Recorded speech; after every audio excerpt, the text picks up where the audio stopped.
Hi everybody, my name is Mike Stefani. I'm the owner of Mike's Monitors. This is my monitor room. I wanted to give you all a little tour of what I got going on here so everybody could pick up what I'm putting down. We're gonna go in here. Just gotta make sure the coast is clear. The top secret stuff.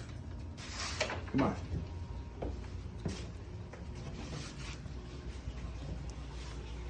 So you come into my room here.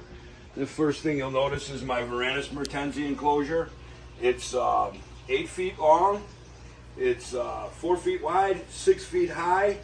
All the rock work you'll see down here is done by myself using Zoopoxy, Polygem Zoopoxy over styrofoam. I texture it with a sea sponge, carve it with a little stick I have, and then I paint it with acrylic paints to my liking, how I think things should look in Australia or whatever habitat I'm trying to mimic. So you can come over here, take a look at the rock work. Take a look at the rock work. You get a good look at this female here. The waterfalls, fish inside. Real beautiful, great little ecosystem here. Everybody's happy. Get lots of babies. I love my fish as much as my lizards. So we'll close this up, give you a quick look at my, kind of like an invention that I made here for nesting. So you open this little door here, just reach in here and tell her to move on. Real good girl, love her. So you just crack this open and you can look in here. Here's my nest box. And like I said, it's Polygem Zoopoxy over styrofoam. So this box is well insulated. It's got to be 90% humidity in there. It can almost make it rain in there. And I have a cane heat mat here between the outer cage and the box. And that keeps, on the thermostat, I got it set at 95. So the soil up against this side here is 95 degrees. My room temperature is 82, 84. So that gives you a range anywhere from 94 degrees to 82 degrees, 80 degrees for nesting females. Give her lots of options, and that way you don't get no egg-bound females or anything. So that's that. Then when we first walked in, we walked right past this little, little grasshopper breeding station here. I'm sick and tired of crickets. The smell, the noise, the mess, the sudden deaths of lots. So I got some grasshoppers here from Cayman. You can find Cayman on Facebook. Cayman is a mad scientist. He's a grasshopper monitor guy. He breeds Varanas indicus, mangrove monitors. And he's just a mad scientist with these grasshoppers. Breeds lots of them, has thousands. Call Cayman for all your grasshopper needs. Here's a little raise-up rack of exoteras when I hatch my babies. These are some of the enclosures that I'll put them in. Keep a close eye on them. Just make sure their health is good. They're feeding all. Everything's good. I want to make happy lizards to sell them to people, and so I have happy lizards and happy people. Everybody's happy. So this little area between my Mertens cage and this male coming eye cage is probably 10 by 6. It's what I call death row roachos. This is where I breed my roaches, and I call it death row because nothing makes it out of here alive. This is something I want to really share with people because it's a two-part enclosure system here that me and my sons built. Me and my sons build all this stuff, and I get help from a friend, Ralph Polinsky, every now and then. But here's my male coming eye, and this is his enclosure. It's not as big as the rest, but he has access to both sides. If you come over here, I can show you this pass-through that I created. So my male can go from his cage into hers and vice versa. But when she's nesting, or she's gravid, I'll lure him out, and then I close this little trap door, which is merely a rubber-coated shelving thing. And the reason I use this rather than like hardware cloth, because hardware cloth, there's a lot more potential to be like a cheese grater. I don't want no one to lose any tongues or toes. So that's a real nice alternative. You might want to get a good close-up look at that. And then I just unbungee it, put it in there. Him and her, they walk back and forth. Now moving on to this side, this is my female Varanas coming eye enclosure. She's bedded down for the night. Soon the lights will be out and the room will be quiet. So this is another big tub, again, 8 by 4 by 6 feet high. The heated dirt, got the heat pad behind this tub here, and it heats the soil for proper nesting. Water bins on drains, so I just open a drain, everything drains, I rinse, fill, and that's it. I'm done, easy.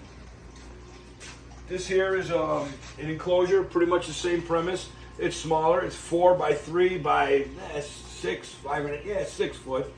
I keep 1.2 Varanas acantharus in here. The only difference is this soil is a little more sandy. Heater on this side, I put the little boards there to maintain the humidity level in the soil. It gives them a little micro habitat, which they really enjoy. There's a gravid female there. You might want to take a look at her. I just pulled 9 eggs out of here, so they're in the incubator now, and yeah, it'll be a little bit, but I'll have babies. This over here is my Varanas Joviensis enclosure. This is one of my favorite species. One of the first species I had success with back in the day.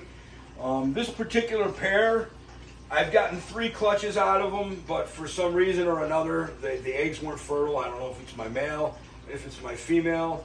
But I'm never going to stop cracking with these guys. I'm actually probably going to pick up a new pair, mix and match. So that's it, peach throats. Now here, this is something, this is a childhood dream of mine. Since I was a kid, I always had this dream to do this.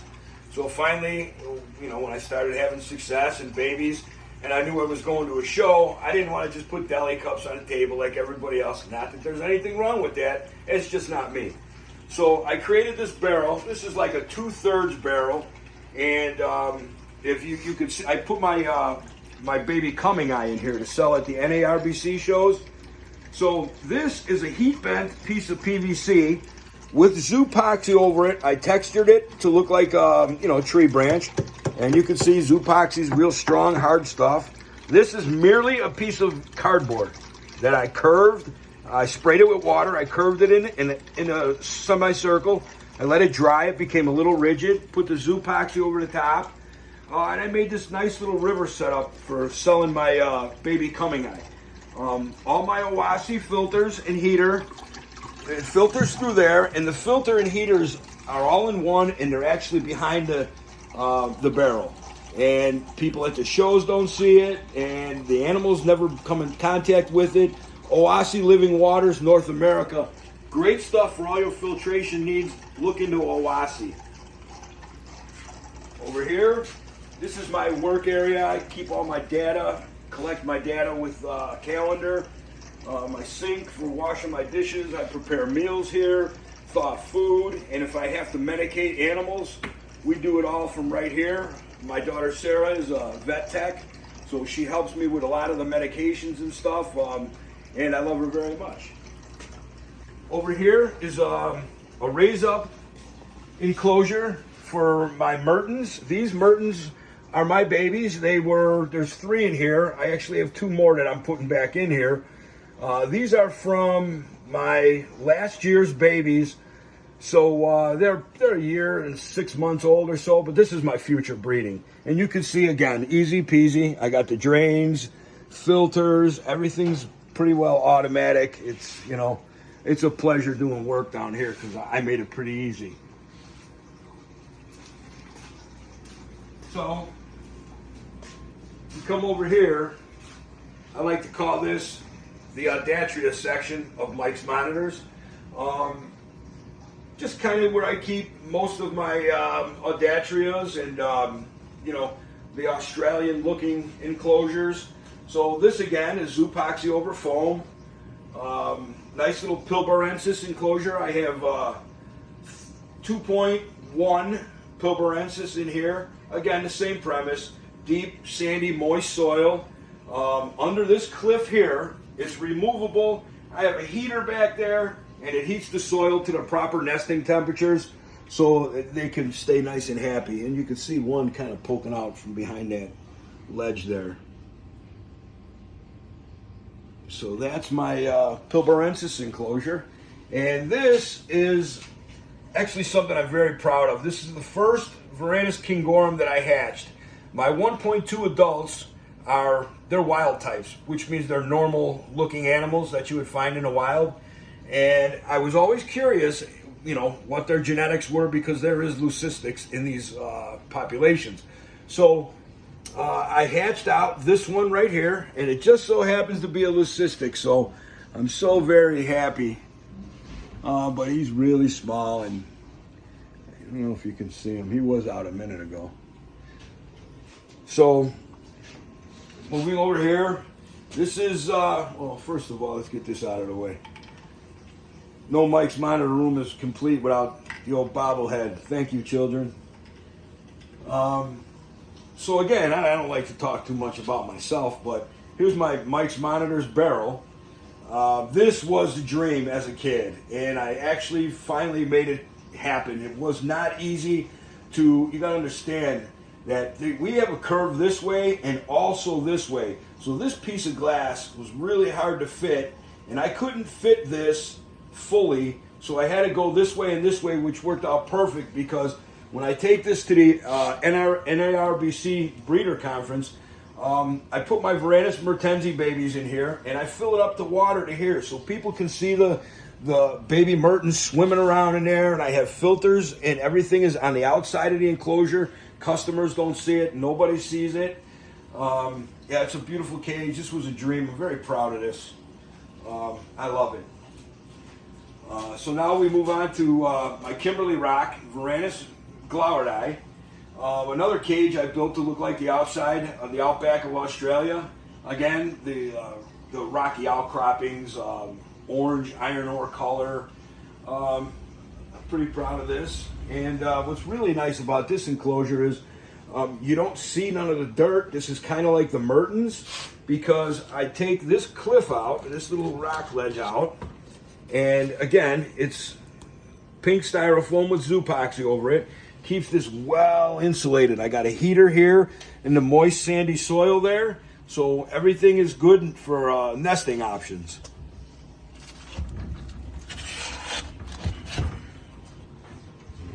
So we can move on in this direction. I could show you this here is the other third of that river barrel, and again, this is for selling babies at the NARBC Reptile Breeders Conference.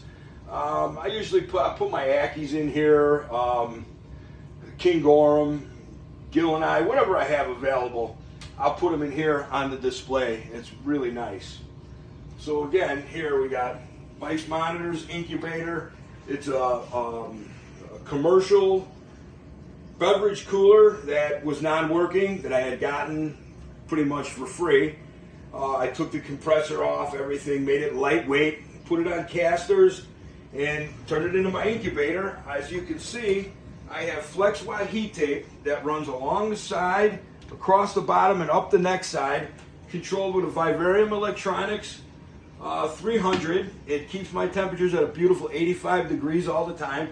I also installed the light, and I have a computer fan in here that I barely use it to move the air. It just barely moves the air. So as you can see, my incubator is quite full. A lot of eggs, a lot of sim containers. Again, I have coming eye, Mertens, more coming eye. I have Ackies, Kimberly Rocks, Kingorums, just a lot of eggs. Oh, and I wanted to point out too that here you got sim boxes. These are the greatest. This is one of the greatest inventions currently in the reptile industry. Takes all the guesswork out of weighing, measuring, vermiculite and water. Forget that stuff. And actually, two of my buddies, John Adranya and Alex Monsalve, they invented this. They are the owners and proprietors of Simms Container, SimmsEggBox.com. And I'm going to tell you something. If you don't have Simms boxes, go get you some because you need them. It's the best product. So over here, these are, I made these as little raise-up cages. I didn't want to have to struggle to, get rid of animals in a hurry because I was overbeared with them. So I made these little enclosures. Currently, this is where my 1.2 King Gorham reside. Beautiful cage, probably about 7-8 inches of dirt. They throw a lot of eggs at me. Great. I have 3 Ackies in here I'm raising up for future breeders. And then one side or the other, depending on what I have hatching, I put Mertens, all my Mertens babies in here, or my Coming Eye babies in here. And I'd like you to come in and get a good close look on this enclosure. You can see, nice hot spot back there for them. The drain, rinse and fill, makes everything easy with monitors, especially the ones that poop in their water. That's a tip right there for anybody. You don't want to slosh around all nasty poo water, getting it all over you. I used to do that. I'm done. Get a drain. So I don't like to waste no space. So this is actually under the stairs where we started our tour, on the stairs there. Now, if you remember the show The Munsters, remember they had Spot. He lived under the stairs. They'd open the stairs and he'd blow fire. Well, this is my Spot. This is where I'm raising up a pair of Abigularis. These are going to be my future breeders. And yeah, it's just a beautiful cage. Again, water tub on a drain, on a shelf. Over that, down below there, you got a cane heat mat that keeps nice ambient temperature in here at night when the lights go out. Here you got my female and my beautiful male right there. He's really high white. This is going to be a spectacular pair, and I can't wait to get back into breeding these guys.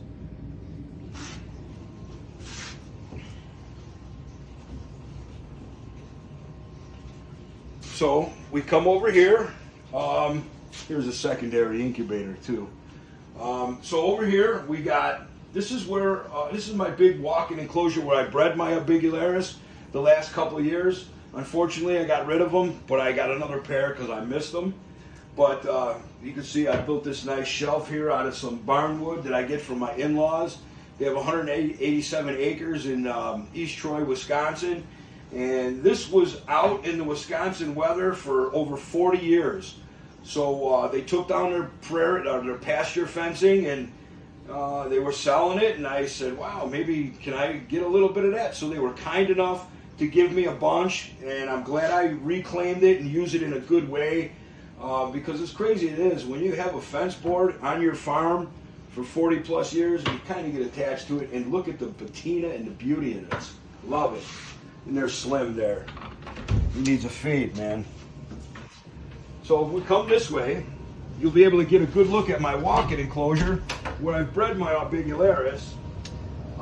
As you can see, it's quite big and spacious. I have high basking shelves. I have another giant bin of moist dirt where they lay their eggs. This whole wall, behind this 40-year-old barnwood, this whole wall is a cane heat mat. It throws about 100 degrees in the soil against here, and then it goes out to maybe 80, 82 degrees.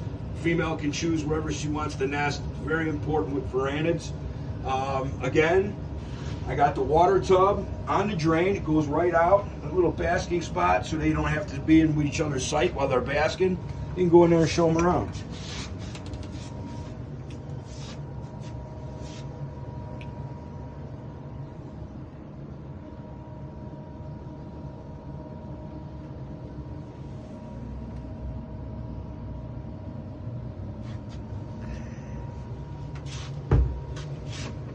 Very good.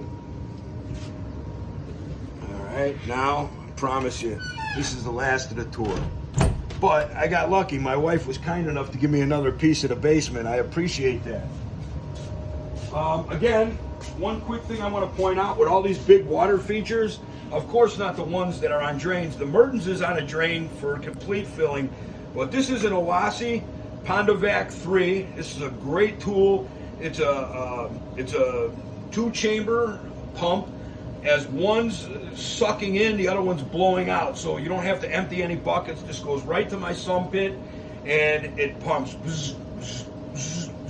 So it drains all the debris and stuff off of the bottom. It's a very, very handy tool, and I appreciate Oasi for sponsoring me and giving me this stuff. Again, Oasi filters over here on Gargantuan's cage. Now, Gargantuan is not a Varanid. He's a family pet that I've had for 20 years. My kids all love him, and I love him too. So we're gonna get a quick look at Gar. He's too heavy to play with. Good night, Gar. Love you, boy. So, now we're coming to the end here, and I want you all to see.